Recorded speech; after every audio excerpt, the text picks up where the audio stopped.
o'tkalgi qo'l urug'i yavani tashladim, ko'rdingizmi? Tepadagi xamaki mana shunaqa bo'lgan edi. Anaqa haligi bolani Rushnoy. bitta bolaniki. Yo'q, o'zimniki. Naval to'kib qo'yganingizmi? Yo'q, shoxida ochiq dalanikini. Ochiq dalagini tashladim, bunday qilib ushlab tashlaganman. Bunday mana shablon deb turib. Mana shunday shablon tashlar ham uchidagi xamaki qo'l urug'iniki.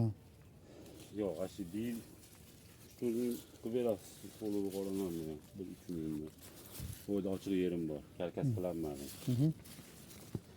Mana shundan urug' oling, sep beraman. Ha, bunaqa men urug' olmayganman-da. Ha? Siz pishgandan olib bering, ashi sepaman, ashi zo'r chiqadi. O'zingizga zo'r bo'ladi. Qizil qo'yib qo'yishim kerak edi uning uchun. Ha, shu qizilga qo'ying.